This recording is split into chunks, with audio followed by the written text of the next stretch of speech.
नमस्कार। Medicine second year HDP में poultry disease हम पढ़ रहे थे। पोल्ट्री में पक्षियों में होने वाले रोग, और इसमें आज जो हम डिस्कस करेंगे वो है पुलोरम डिजीज़। इस रोग को निम्न नामों से भी जाना जाता है। Bacillary white diarrhoea, BWD, bacillary white diarrhoea, यानी कि सफ़ेद रंग के दस्त होंगे इसमें, ये खास इसका पहचान है। सूक्ष्म जीवी सफ़ेद दस्त, दूसरा इसका नाम सफ़ेद जीवी वाइट, बेसिलरी वाइट डायरिया, एक ही बात है, ये इसका ही अर्थ है। यह चूचों के एक तीव्र गति से फैलने वाला संक्रामक रोग है जिसमें भूख प्यास की कमी हो जाती है तथा सफ़ेद रंग के दस्त हो जाते हैं। चूजे इसमें ज़्यादातर आवाज़ जो है चू चू की आवाज़ करते हुए मिलते हैं, और इनमें मृत्यु दर जो है 50% से 100% तक है। इटियोलॉजी, यह है एक साल्मोनेला पुलोरम, ये बैक्टीरिया है। साल्मोनेला, जितने भी अल्लाज हैं, ब्रुसेल्ला, अल्लाह जितने भी हैं सारे, ये ध्यान रखो, ये जीवाणु हैं। पुलोरम नामक जीवाणु जनित रोग है, और ये इसका ट्रांसमिशन मुख्य रूप से रोग अंडों के द्वारा प्रसारित होता है। रोगग्रस्त चूजों के संपर्क में आने से, कुक्कुटशाला का बिछावन, लिटर, बीट, आहार व पानी के संपर्क से, हैचरी व अंडों के छिलकों से। हैचरी जहाँ पे बच्चे निकाले जाते हैं, और वो जो अंडों से बच्चा निकलता है तो अंडों के छिलके रह जाते हैं, तो वो जो छिलके हैं उनसे भी इसका फैलाव होता है। रोगग्रस्त कुक्कुट के चोंच मारने, जिसको कैनाबलिज्म कहते हैं, चोंच मारने, एक दूसरे को चोंच मारते हैं, उससे भी ये रोग होता है। चूहों व मच्छरों से, कुक्कुटशाला को देखने वाले व्यक्तियों से। इस रोग से ठीक हुई मुर्गी कैरियर होती है, और वो भी वाहक का काम करती है, जहाँ जहाँ जाएगी वहाँ वह रोग को फैलाएगी। इसके सिम्टम, इंक्यूबेशन पीरियड इसका 4 से 10 दिन। अब इसमें एक तो सिम्टम आते हैं चूजों में, छोटों में, और एक है सिम्टम जो है वो बड़ों में, वयस्क में। तो छोटे में हैचिंग के तुरंत बाद 50% चूजे मर जाते हैं। हैचिंग होती है, जैसे ही बच्चा अंडे से बाहर आता है तो 50% चूजे उसी समय ही मर जाते हैं। पंखों का रूखापन, रफल्ड, और वो जो विंग है, पंख है, वो नीचे झुक जाते हैं। चूजे आंख बंद करके ब्रूडर में जल रहे बल्ब के नीचे इकट्ठे हो जाते हैं। ये एक बहुत ही इंपॉर्टेंट इसका सिम्टम है। जहाँ बल्ब जल रहा है, गर्मी उनको चाहिए, वहाँ इकट्ठे हो जाते हैं। श्वास लेने में लेबर्ड ब्रीदिंग, डिस्पनिया या लेबर्ड ब्रीदिंग, डिफ़िकल्ट जो है वो सांस में तकलीफ़, और सफ़ेद चिकने दस्त। यह भी बताया, चू चू की आवाज़ जो है वो सारे बहुत ज़ोर से करते रहते हैं। हॉक जॉइंट व फैटलॉक जॉइंट सूज जाते हैं। तो आप देखिए, हॉक जॉइंट और फैटलॉक जॉइंट, हॉक जॉइंट और फैटलॉक जॉइंट, ये दोनों हमें अच्छी तरह से पता है कि ये उनमें स्वेलिंग आ जाती है, पैरों में जो नज़र आती है कि भाई ये सूजे हुए हैं, एडिमा हो जाता है। वयस्क में मुर्गियाँ सुस्त हो जाती हैं, उनकी कलंगी यानी कि कॉम्ब जो है वो पीला नज़र आता है। पंख व सिर नीचे झुकाए रखते हैं, हरे सफ़ेद दस्त होते हैं उनमें। पंख बिखरे बिखरे नीचे लटके हुए, ruffled and droopy of wings. पक्षियों में डिहाइड्रेशन हो जाता है, जिससे मृत्यु होती है। निदान, इसके लक्षणों के आधार पर रक्त की जांच और सीरम ट्यूब टेस्ट। ये क्योंकि बैक्टीरियल डिजीज़ है तो इसका ट्रीटमेंट संभव है। बैक्टीरियल डिजीज़ का अगर समय पे पता लग जाए तो इसका ट्रीटमेंट जो है वो संभव है। तो इसमें बहुत सारी मेडिसिन है, जैसे नेफ्टिन है, 800 ग्राम लेकर के इसको प्रति 100 किलो आहार में मिला देते हैं 10 दिन तक।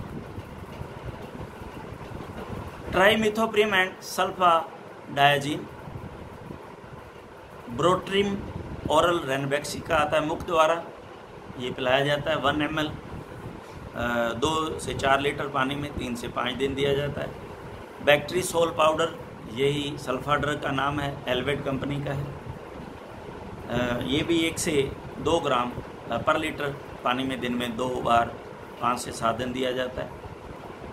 आगे भी ये भी सल्फा ड्रग ही है, ट्राइमिथोप्रिम व सल्फा मिथाक्सोल। ये ओरिप्रिम पाउडर के नाम से सिप्ला का कैडिला का आता है। मेटाप्रिम पाउडर के नाम से वेट फार्मा का आता है। रोबनट्रान ग्रेन्यूल्स, ये टीटीके के हैं। और जेंट्रिम सारा भाई का है। ये जो है सल्फा की जो है वो ड्रग है, सल्फा ड्रग है, ये इसमें बहुत अच्छा काम करती हैं।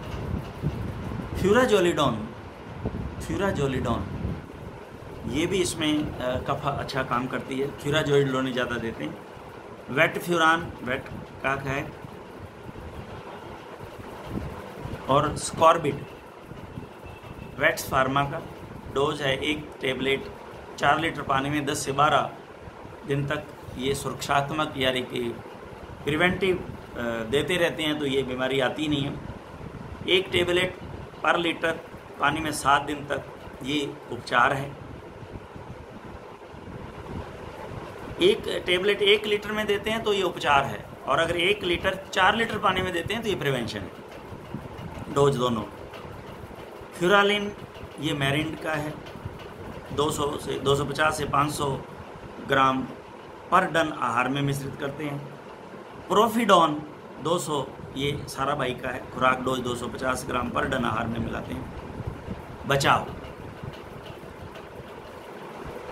कुक्कुटशाला की पूर्ण सफाई का ध्यान, संक्रमित अंडों का हैचिंग नहीं करें। जो अंडे संक्रमित हो गए उसमें से चूजे नहीं निकालें। रोगग्रस्त बिछावन, लीटर अगर आदि है तो वहाँ पे जला दें। सुअर इस बीमारी का कैरियर वाहक होता है, अंडरलाइन कर लेना इसको, कैरियर वाहक होता है, इसलिए उनको नज़दीक नहीं आने देवें, उसमें फार्म में नहीं रखें कहीं, और इसका कोई टीका उपलब्ध नहीं है। अब है दूसरा डिजीज़ जो दीर्घकालीन श्वास रोग है, क्रॉनिक रेस्पिरेटरी डिजीज़ पोल्ट्री का। आज 2 डिजीज़ हम डिस्कस करेंगे। क्रॉनिक रेस्पिरेटरी डिजीज़, लंबा चलने वाला सांस का रोग। यह रोग निम्न नामों से भी जाना जाता है। माइकोप्लाज्मोसिस या पीपीएलओ। माइकोप्लाज्मोसिस या पीपीएलओ नाम से इसको जाना जाता है। PPLO, mycoplasmosis. पीपीएलओ की फुल फॉर्म मैं आपको नेक्स्ट उसमें चेक करके बताता हूँ।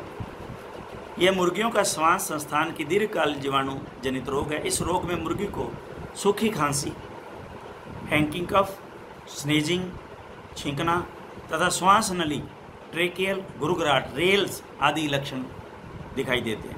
इटियोलॉजी, ये माइकोप्लाज्मा गैलीसेप्टिकम नामक जीवाणु से होता है। लक्षण, इस रोग के लक्षण रानीखेत डिजीज व आईबी इन्फेक्शियस ब्रोंकाइटिस नामक रोग से मिलते जुलते हैं। इस बीमारी के मुख्य लक्षण पक्षियों द्वारा ज़्यादा सींचना, ये सांस का ही है तो यही आएंगे इसमें।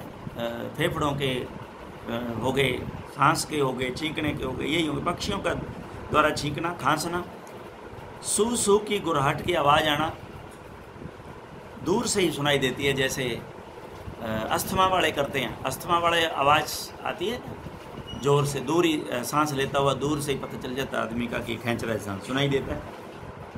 मुंह खोलकर सांस लेना, नाक से स्राव का आना, अंडा उत्पादन में कमी, आंखों का सूज जाना आदि। प्रसारण, ट्रांसमिशन, इसका प्रसारण अंडों के माध्यम से होता है।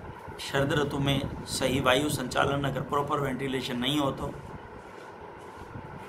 रोग से ठीक हुई मुर्गियों को स्वस्थ मुर्गियों के साथ रखा गया।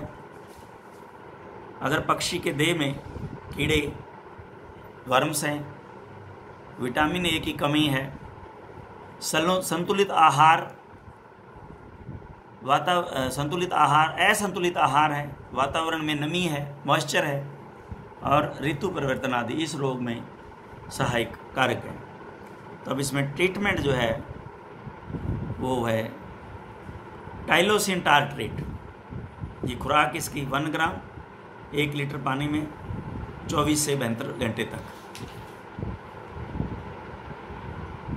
रोवामाइसिन खुराक 2 ग्राम पर 3 लीटर पानी में 3 दिन तक। टाइमोलिन खुराक डोज 0.025% पानी में 3 दिन। नेफ्टिन, ये जो पीछे हमने इसी पिछले डिजीज़ में भी हमने इसको पढ़ा, वहाँ भी ये नेफ्टिन ही था, 0.04% आहार में 10 दिन तक। लिंकोमाइसिन पाउडर खुराक डोज 1 ग्राम पर लीटर पीने के पानी में।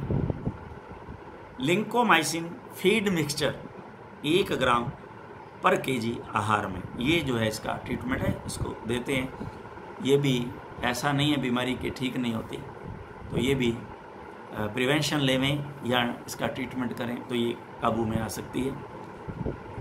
बचाव, प्रिवेंशन, कंट्रोल। अंडों को टाइलोसिन के घोल अथवा एरिथ्रोमाइसिन के घोल में डुबोकर इनक्यूबेट करें। इनक्यूबेटर में रखते हैं ना, जब बच्चा लेने के लिए इनक्यूबेट करते हैं अंडे को हैच करने के लिए, तो इसको पहले एरिथ्रोमाइसिन के घोल में या टाइलोसिन के घोल में पहले इसको धो लें अंडे को, ताकि अगर अंडे पर इन्फेक्शन लगा है तो वो साफ हो जाए। रोगग्रस्त पक्षी को फार्म से हटा दें। समुचित वायु संचालन फार्म पर रखें ताकि नमी नहीं रहे, यानी कि वेंटिलेशन। कीड़ों की दवा सही समय पर दें। विटामिन ए भी पक्षियों को पानी में दें, क्योंकि अब अभी अपने ऊपर पढ़ा कि पानी अगर इनके पक्षियों की देह में कीड़े पड़ जाते, वर्म्स, तो ये रोग होता है। तो ये कीड़ों की दवा हमें एंटी डीवर्मिंग भी करवाना है। और विटामिन ए की कमी से रोग होता है, तो विटामिन ए भी पक्षियों को पानी में समय समय पर देना है। मुर्गियों में तनाव नहीं आने दें, और पानी के अंदर उनको मिनरल्स जो है वो देते रहें, ताकि अगर उनकी हेल्थ ठीक रहती है तो ये डिजीज़ जो है, इस डिजीज़ से बचा जा सकता है। Thank you.